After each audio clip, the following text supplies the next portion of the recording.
Yes, students. Question number 201 NCERT examiner का 9th question.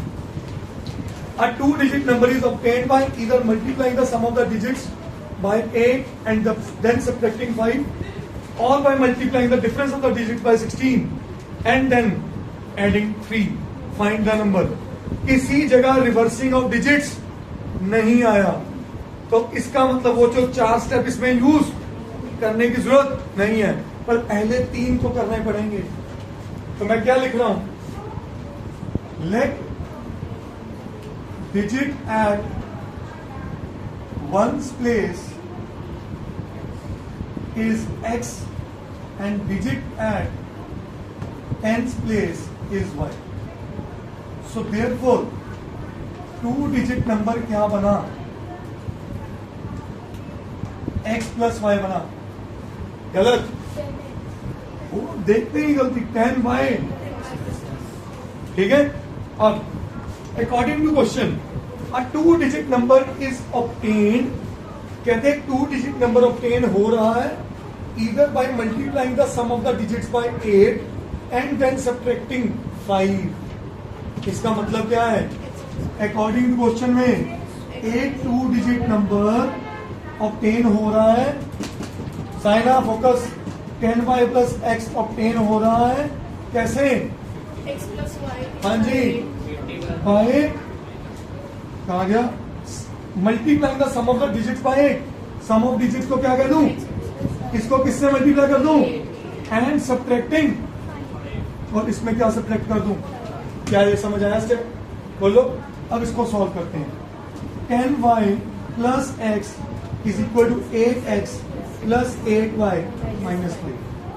अब सब कुछ उधर लेके जा रहा हूं, माइनस वाई किधर लेके आऊंगा, माइनस वाई किधर लेके बना plus 5. 8x minus x, 8y minus 10y. तो ये बनी मेरी इक्वेशन नंबर 1. समझ आ गई चीज सबको. नेक्स्ट सेकेंड इक्वेशन, आओ जी. वो क्या कहना है, और बाय मतलब यही नंबर और कैसे बन सकता है, 10y प्लस x कैसे बन सकता है, by multiplying the difference of the digits by 16.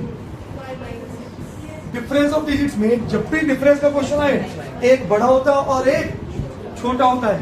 तो ये क्या कह रहा है, अगर मैं x को बढ़ा लूं तो x माइनस वाई, बोलो, multiplying the difference of digits by 16 and adding 3. क्या ये एक्चुअल इंफॉर्मेशन है? नहीं. ये भी हो सकता था कि 10y प्लस x किसके बराबर होता, 16 इंटू, क्योंकि मुझे नहीं पता x बड़ा या, तो एक बारी मैं इन दोनों इक्वेशन से सॉल्व करूंगा और एक बारी इन दोनों इक्वेशन से सॉल्व करूंगा, and will see whichever fits the question. ठीक है. अब 10y plus x is equal to 16x minus 16y plus 3. सब कुछ अब इधर ले आओ. x minus 16x, 10y minus 16y, sorry plus 16y. क्या ये बात समझ आई, बोलो जी. श्योर. इस केस में कैसी बनती equation, 10y plus x is equal to 16y minus 16x plus 3. ये x इधर आया तो क्या बना, 17x. 10y minus 16y is equal to, I hope it make sense. तो एक बारी मैं इक्वेशन नंबर 1 और इक्वेशन नंबर 2 सॉल्व करने जा रहा हूं, और एक बारी 1 एंड 3 सॉल्व करने जा रहा हूं. सही है. इसको मैच करने के लिए ये 26y और ये 2y है, इसको किससे मल्टीप्लाई कर दूं, 13 से. तो यहां मैं सॉल्व कर रहा हूं 1 एंड 2. ठीक है जी.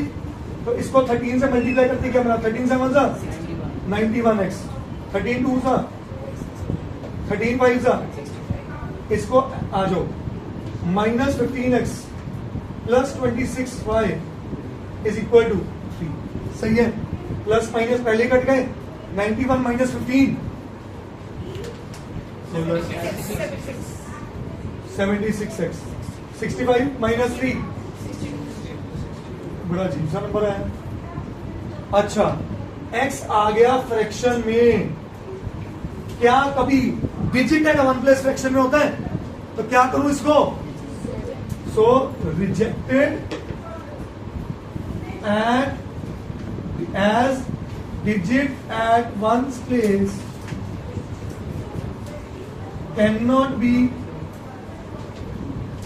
in fraction.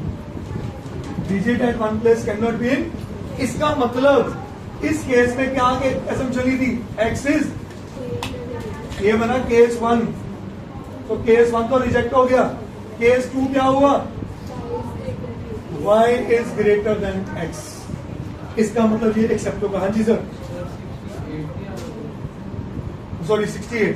तब भी बेटे है तो फ्रैक्शन में ना, ठीक है. 68 बहुत बढ़िया, थैंक यू बच्चे. अब केस 2 आ जाओ. ये 6 है और ये 2 है, इसको अब किससे मल्टीप्लाई कर दूं? 3 से. बहुत बढ़िया. और यहां लिख रहा हूं सॉल्विंग 1 and 3. ठीक है बच्चे. अब 7 3s are 21x minus 6y is equal to 15. 17x minus 6y is equal to 3. Change of signs. ये कटा 21 minus 17, 15 minus 3, तो x कितना है बेटा? 3. पुट कर दो किसी एक इक्वेशन में. पहली में पुट कर दूं. पुट इन इक्वेशन 1 7x 21 बन गया minus 2y is equal to 5. minus 2y is equal to 5 minus 12 21. तो y कितना आया? 8. क्या आया? 8. सो x भी पता चल गया, y भी पता चल गया. 2 डिजिट नंबर होगा yx. क्या होगा? So therefore 2 digit number is 83 and that's my answer. बहुत अच्छा क्वेश्चन था, करिए नोट. ट्रिपल्स का रहे